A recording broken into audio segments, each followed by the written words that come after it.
episode 4 of the Knits podcast.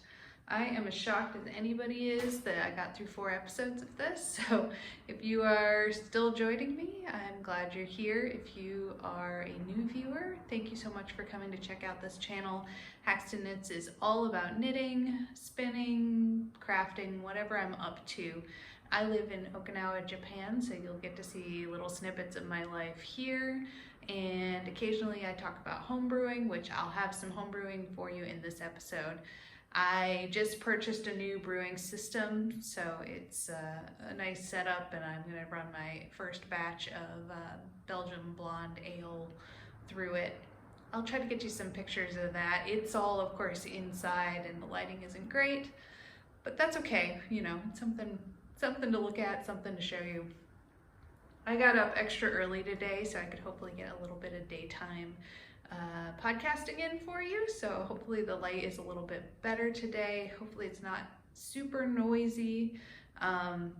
It is cooling off here in Okinawa, which means the rainy season is here, but it also means that I have all the air conditioners off and all the windows open. And because I'm podcasting during the day, I'm noticing there's a little bit more street traffic around. This isn't a rural area. I do live in the city, so there's always a little bit of noise. I love to listen. My neighbor is an older Japanese man, and he likes to sit on his porch and play the sanshin all night, and so I always have these gentle sounds of his music playing coming in through my windows. All right, so I do have a couple of finished objects for you today. I finally finished up my spinning, so let me show you this guy. Oh yeah. He looks good. I am a mediocre spinner. I get the job done, but if you look close, there's definitely thick spots and thin spots. This is my first time spinning anything with silk in it, so just to remind you, this tag, it said it was organic Polworth and silk. I don't know what makes it organic, so I can't quantify. Don't ask, I don't know. It was on the tag when I bought it. Organic Polworth and silk. This ended up being about 150 grams, and I spun it between a fingering and DK weight. It kind of runs the gamut, a little bit thick and thin, but I like it a lot. And now, of course, I have to figure out what I want to do with it. I have been thinking about doing the Shift Cowl by Andrea Mowry. I'll put a picture in of this. I think it would be absolutely perfect for some handspun yarn. And I know, actually, I think I found out about that pattern from watching the Ninja Chickens podcast. So I think she was the one who sent me over there. But obviously I'm gonna need a little bit more yarn than this because it's a couple of different colors. And I was looking through my stash and noticed that I have this sort of spectrum of colors that I usually spin in, and I found, so this one, I think, if I remember correctly, this is some merino. You know what, let me take it out of the packaging for you. I spun up this nice little sample of it to see how I would like it. This is the yarn. Oh yeah, it's merino, I can tell. Crinkles, okay. So this lovely purpley green. And then I also had, this is another merino. This is Nest Fibers Club. It's from April of 2018. But I was kind of noticing I've got like this green, this purple green, and this purple. Does that make a nice like gradient, you think? I don't know. I'm not great at colors, but my concern is, this one is a superwash merino. This is a regular merino. I don't think it's superwash. And then this, of course, is Polworth and silk. So it's 3 very different fibers that'll behave very differently once they're knit up together. I don't know if it'll be a big deal with a cowl because I'm just probably gonna hand wash those anyway. The real problem is that now I have to spin a whole bunch of merino, and I actually don't enjoy it. I've gotten better, but you know, when you're a brand new spinner, you want to spin very nice things, and you want to make very soft and lovely yarn that you're going to use. And of course, merino yarn is lovely, but it's a hard fiber to spin, at least I think so. I think it's tricky. It's a little bit slippery, it's a little bit softer, and I have a very hard time getting a nice even draft with it. So I think that's probably why these 2 batches of fiber have been in my stash for a long time. But maybe this might be a gradient project in the future. Ugh, I'm swimming in yarn and fluff here. It's a wonderful problem. Okay, let me put these away real quick. I suppose I could talk a little bit about how I spun this. Like I said, I'm not a super advanced spinner, so I don't think very much about how I do it, but this is just a 2-ply yarn. I spun all of it up. I did not do any planning, like this wasn't a fractal spin or anything like that. I just spun all the singles up, and whenever the bobbin was full, broke it and moved on. And then I made it a 2-ply, and whatever leftover yarn was left over, I did an Andean ply, like an Andean bracelet, so I could do a 2-ply of what was left on the last bobbin. So as a result, I think that the color is going to be a little bit different from skein to skein. There's actually 3 in here. I just mixed them all together. Again, I'm not a super advanced or technical knitter. I think maybe I'll do some experimenting while I'm here and try to do some more purposeful color management with my spinning. Yeah. Let's get my second finished object out. So maybe not last episode, but the episode before that, the second episode, I showed you my Zwieg. So I call this Zwieg for summer. I wanted basically I was very much missing my woolly sweater knitting mojo. It was there. I wanted to be knitting woolly sweaters, but I live in a warm climate and I don't get to wear them very often. So I thought I would make the Zwieg sweater by Caitlin Hunter, but I'm going to do it in a lightweight fiber. So I used, it was a silk and linen blend. The yarn is Queensland collection, and the yarn itself is Savanna, which I think is like 66% silk and the rest linen. And I knit the size that I needed at the time. I looked back at my notes, so I was knitting a size medium, but with the gauge that I was getting, which was different from the gauge pattern, it would have produced a size large, which I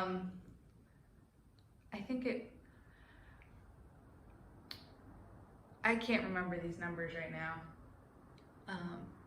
Anyway, produced a size large, and that was the size that I needed at the time. And I wore this thing a ton, and I did lose some weight, and then I noticed it just seemed to keep getting bigger and bigger and bigger.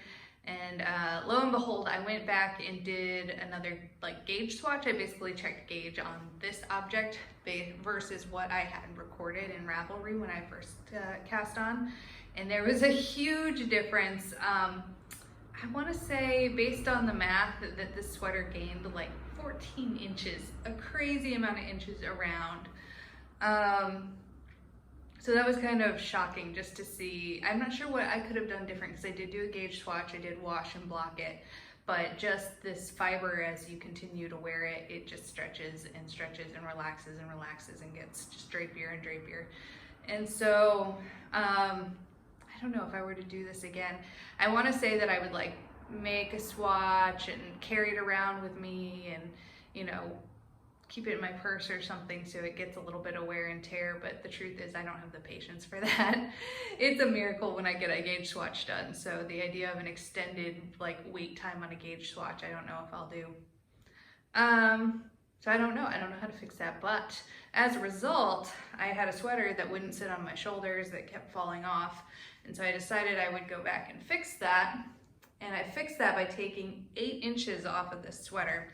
I will put in a couple of pictures. So what I did first was I took just some scrap yarn and I laid out my plan, where I was planning on placing the seam, just so I had something to follow and I wouldn't get lost and my seam wouldn't wander as I was stitching it shut. but I will show you the results here. So let's see. You can see there is a seam right here, and it goes through right here and then down. I am pretty excited about the way it turned out in this lace section. So if I get real close here, you can see there's the seam right here. But I think I did a pretty good job there. I did end up with disturbing the pattern on this little cable section, so you can see that these guys are really close together, whereas the other ones are more spaced apart. I'm not sure how much. I think I could have probably taken out another inch and fixed that, but then it wouldn't have laid quite as nice on the lace section where I was planning to seam up the lace section so that it came together in a nice pattern. And so I think that's fine. It's not going to bother me. It's on the back of my sweater. For the inside, let me turn this guy inside out for you. I basically treated it like a steek, so I had just put the seam in, and then of course I had like 8 inches of fabric on the inside. So like the seam was here, and then I had all this fabric sticking off. And what I ended up doing was taking my sewing machine and just running a line of stitches on either side of that seam and then cutting it just like you would a steek. This right now is kind of a raw edge. I may come back and just tack down in some way this seam so it doesn't look too ugly. But I'm excited. I went from a sweater that I was not wearing because it was just too big to a sweater that I've been wearing all the time again. So that makes me very happy. Here you go.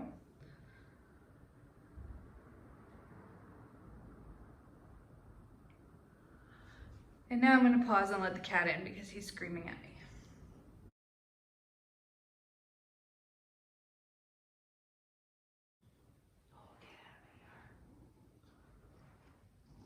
Yeah. Well, you wanted in. Say hello.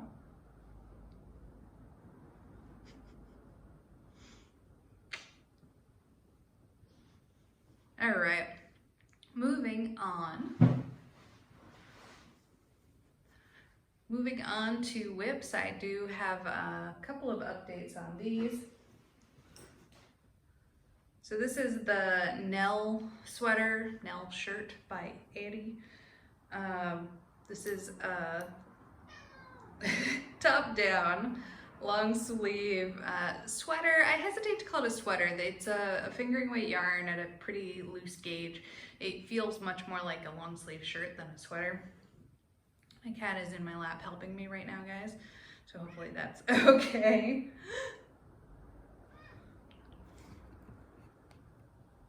Are you helping? Yeah, you're helping? Okay. Is a top down long sleeve sweater with a little bit of color work on the sleeves.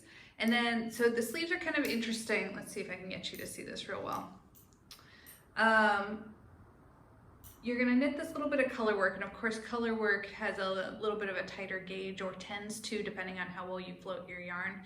And then you work a whole bunch of slip stitches, a whole bunch of 2 rows of slip stitch rows to sort of also provide a little bit of structure, and then you increase drastically. And so as a result, you get these kind of puff sleeves that you can see in the picture. So I think that's kind of exciting. I was partway through the body, so obviously the body of the sweater is not done yet. But of course the body at this point is just straight knitting, and I was going insane. So when I ran out of my ball of yarn, I switched over to the sleeves, hoping to get a little bit of break and something interesting to work on. And then once I finished the color work, it said just knit even until 13.5 inches long or whatever. So back to Sleeve Island, and then I still have to go back and finish up the body. But I'm loving how this is turning out. It's lightweight. It will take me the rest of my life, I think, to finish knitting. The yarn that I'm using for this is Destination Yarns, and it's in the colorway Coal Mine. Let me get you the tag. So here is the yarn. It is Sparkles. Oh, I love Sparkles. And again, Destination Yarns. Silver Shiny is the line, fingering weight, superwash merino wool with 20% nylon and 5% stellina. I am noticing I'm getting a lot of color on my hands as I'm knitting, so I have this like black line across my hands. So I'll have to just be sure to be careful the first time I wash it. I usually do a cold soak a few times on yarns that are coming out with a lot of color. But yeah, I mean, what do you expect with a dark, almost black, dark charcoaly gray color? That's okay.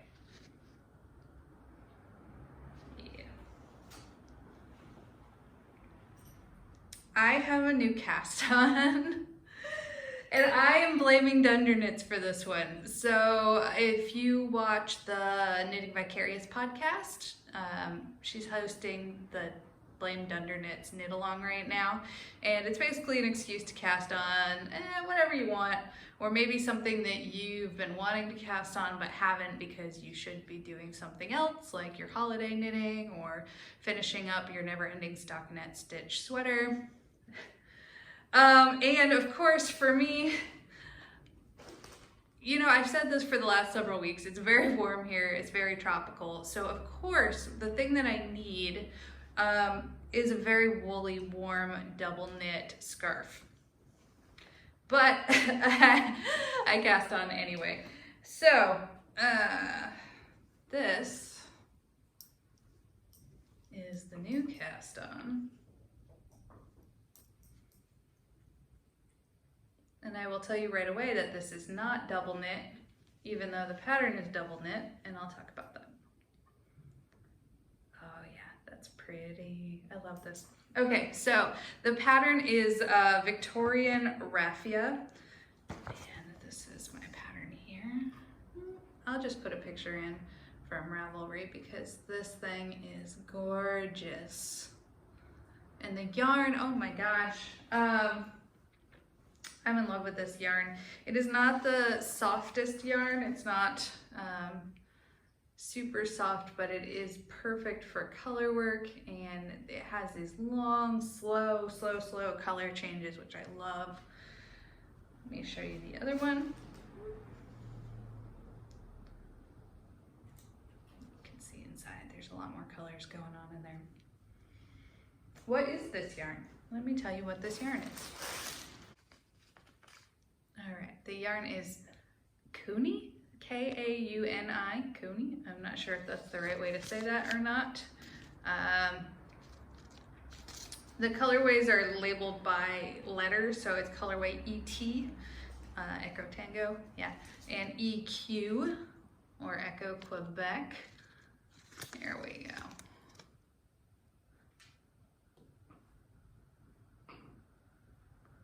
I bought these yarns while I was at Stitches United. I think it was 2 years ago. I had just taken a class on twined knitting. Have you guys heard of twined knitting?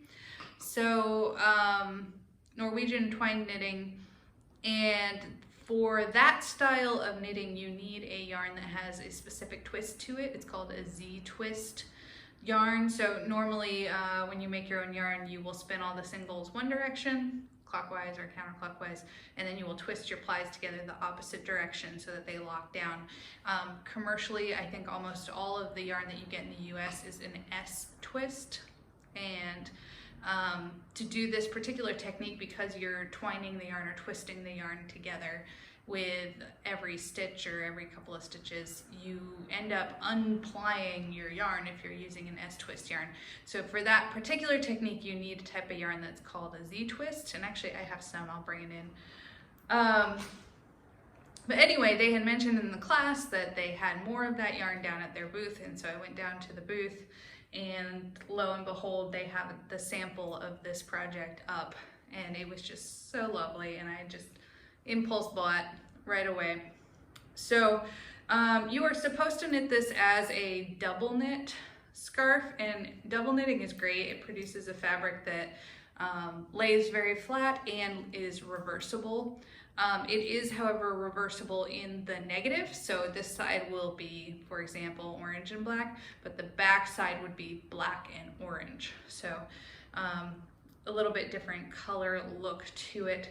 I love double knitting. I do. I like the fabric it produces, but I'm very slow at it. And I know me, if I am gonna do a scarves, I tend to pick up, do a couple of repeats of the pattern and then get bored and put them down anyway. And then if I had coupled that with double knitting, where I'm very slow, I would have just put it down and forgotten about it right away. So I decided instead to do this in the round with stranded color work. Of course, as a result, I'm getting a fabric that is 4 layers thick. So my plan will be, once it's all done, to block it flat so that all this lays down nice and flat. And I'll again have basically 4 layers of fabric, because you have the two strands layered together on one side and then the 2 strands on the other side. And I actually decided, instead of doing this as a scarf, I'm gonna do it as a cowl. So I'm gonna knit it a long tube and then end up grafting the start of it to the end of it. So it's not long enough now, but you can imagine this would be your tube and you'd stick your head through there once it's long enough. So I did cast on with a little bit of waste yarn, a provisional cast on this end. And then my plan will be to Kitchener stitch together with the end. I didn't think too much about the way the color was gonna work with that, so I'm gonna have to knit until I'm satisfied with the length and then make the decision about, do I care that there's gonna be this abrupt color change where it joins together? I may not care. We'll just see how it goes. Or maybe I'll have a lot of mojo and I'll just keep knitting and I'll do as the pattern intended and make it just a really long scarf. We'll see how I feel when I get to that point. Oh, it's so pretty.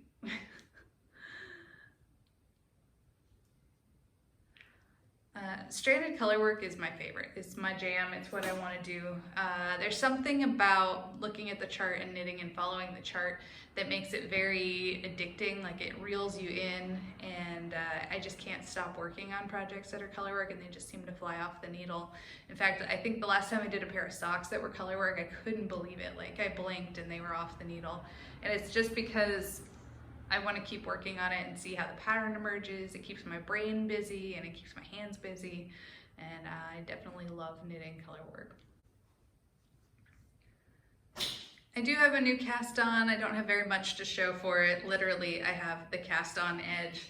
I talked about this last week, the chevron baby blanket that I'm going to be working on for a friend. I did take the swatch and put it through the wash, and it seems to be holding up fine. So maybe I'll have some updates for that. My 2-piece shawl had some work done on it too, but nothing really significant worth showing.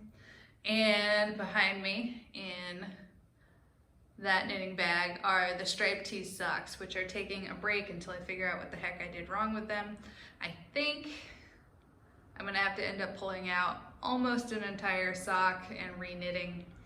And I was already sort of having the second sock syndrome and not wanting to finish my second pair. So we'll see. We'll see how long those stay in naughty timeout land.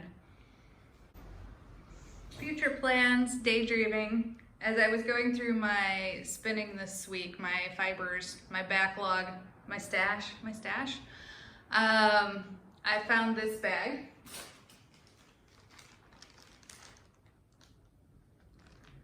This is raw muskox fiber. I bought this while I was in Alaska. So up in Alaska in Palmer, there's a farm. It's called the Muskox Farm, Palmer, Alaska. And they have a herd of muskox that they have been working on domesticating. If you know, let's see what you know about qiviut. So the fiber from the muskox, the down fiber, is called qiviut. It is rumored to be the warmest, lightest, softest fiber in the world. I've read some articles about that, and that's it's up there. It depends on the quality of cashmere that you're comparing it against, but it is a very, very soft, very, very, very warm, lightweight fiber, and it's very expensive. I've heard someone call it black gold before. Sorry, I keep checking on my cat. He's making a lot of noise around me. Anyway, so I've heard people call it black gold because it's so expensive. So why is qiviut fiber so expensive? The main reason is the raising and shearing and collecting of the fiber. In the past, the fiber was only collected from wild herds, and you had to just kind of gather it off of the bushes. So certain times of years, the animals would rub against the bushes or trees or fence posts and leave behind these tufts of down fiber, which would be collected and then hand spun. So there's been a domestication project working on it. I want to say, I think they said it's been about 80 years they've been working on domesticating this herd. You can go to muskoxfarm.org and they have that whole story about it. But basically they've been working on selective breeding and trying to domesticate a herd of muskox. And they're having some success. They have to be careful with temperament and which animals go in which pens, but seems to be going fairly well. One of the other reasons why this fiber is so expensive is because you can't shear the muskox. They, you only want the down fiber, and it comes off the skin kind of naturally anyway in a big sheet.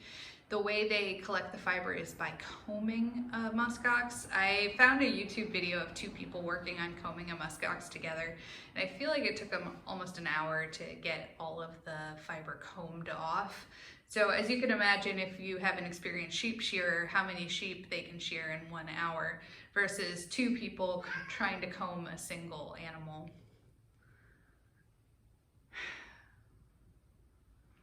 My cat's making today's podcast hard. So anyway, I was there, I bought some fiber. I bought 2 of these, so this is a little 2-ounce bump. The fiber does come raw, so you have to pick out all the guard hairs. So it took me many, many, many hours sitting out on the porch with pulling out the guard hairs. Here is a little bit of the raw, sort of dirty fluff.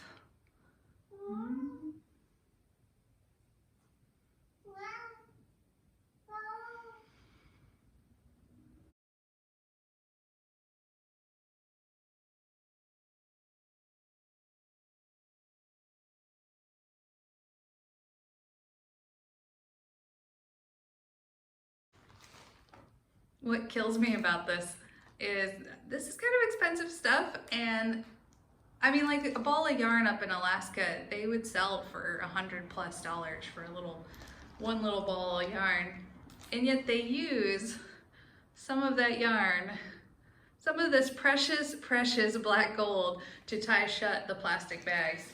It just makes me laugh every time I see it. But this is some of the raw fiber. You can still see all the vegetable matter and goodness in there. Let's see.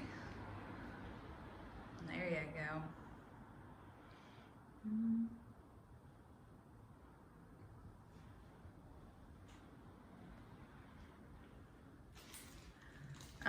So I've been looking at this fiber for a while, trying to decide if I want to spin it into something or not.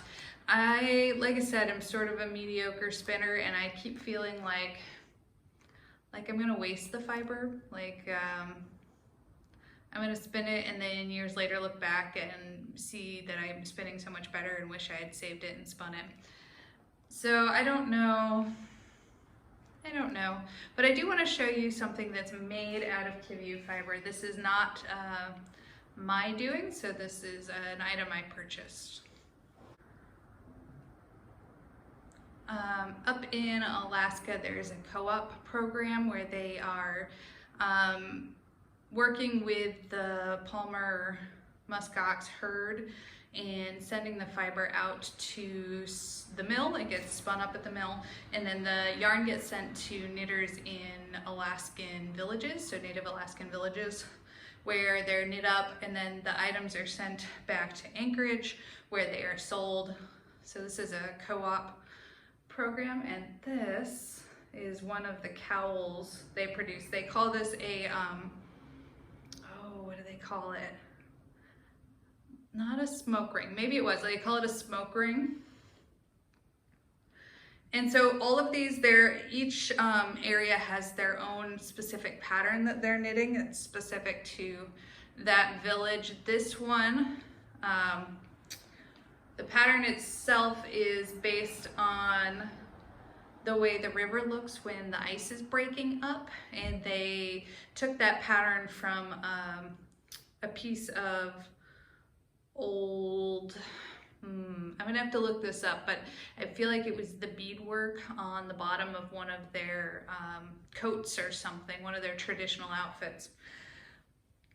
And this thing is just lighter than air. I mean, it's super light, it's super warm.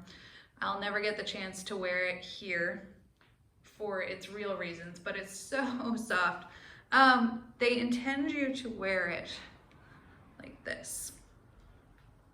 And you can imagine if you have your coat on and your hood up, like this is just this soft, squishy, lovely, lovely, lovely layer of fibery yumminess. I don't have enough words. I love qiviut. And so while I was living in Alaska, I kept looking at this co-op and I kept thinking, no, I can't really buy that. They are expensive. These are pretty pricey. This one I actually got a discounted one because it's not perfect. And it was still pricey, so I spent a lot of time hemming and hawing about whether I was going to buy one of these, mostly because I knew that I really could buy the fiber or buy the yarn and produce something myself, and that I would enjoy the process of producing it. But in the end, I really wanted to support this co-op and support local knitters, and really just wanted one of these. There was a lot of just want, you know. So I actually ended up buying this almost the last month I was in Alaska, which in hindsight was a mistake. I should have bought one earlier. I will show you why this is discounted. Let's see if you can spot it. Yep, you can see it on camera. Can you see? There is a color difference between right here and right here.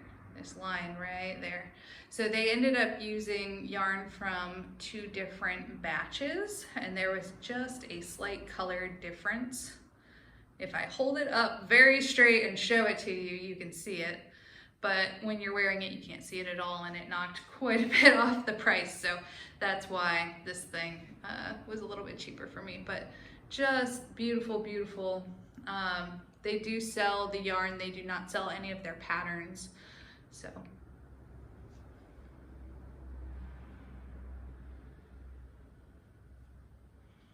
I could wear this. It's rainy and gross here. It's always kind of rainy and gross when it tries to cool off. That's just the pattern of the weather here. We finally turned off all of the air conditioners and opened the windows. It was in the 60s Fahrenheit for us. All right, so I think that's gonna be all of the knitting content for the show. I'm gonna put in some pictures of my brew day here. So like I said, I purchased a new brewing system.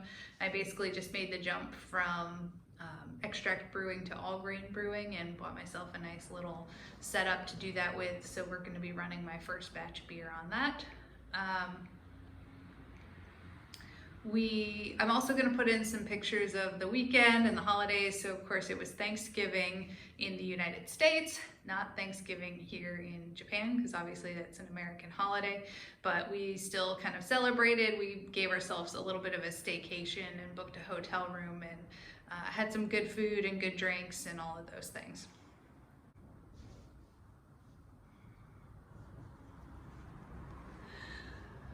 That is all for today.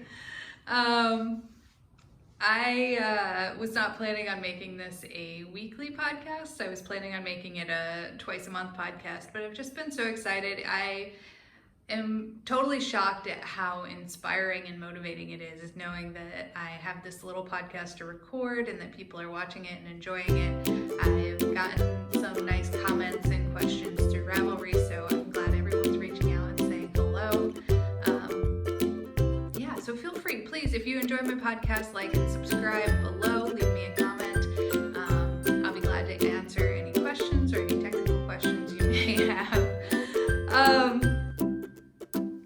As always, you can find me on Ravelry and Instagram as Knits, and I look forward to talking to you again next time. Bye, guys.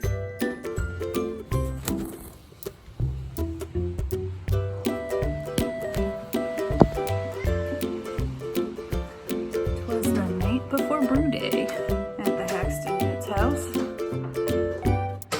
And the only creature stirring is me like usual, because it's the middle of the night and I don't sleep. But I'm going to show you,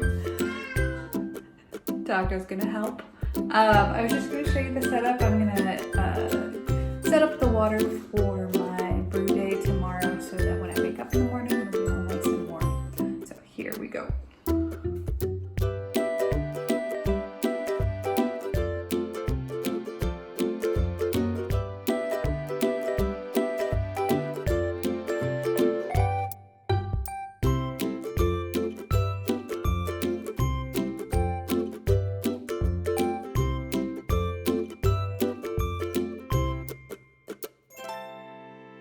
Now that I live in an area that doesn't have any large farm animals to feed my spent grains to, I've been wondering what to do with all my extra grains. And I thought I would try a recipe for spent grain cookies. So right now we're moving on to the kitchen where I have my grains starting to dehydrate. The spent grains, and I'm going to put them in the oven and dry them out until they're dry enough to store, usually about 4 to 6 hours at 250 degrees. And then once that's done, we can make cookies.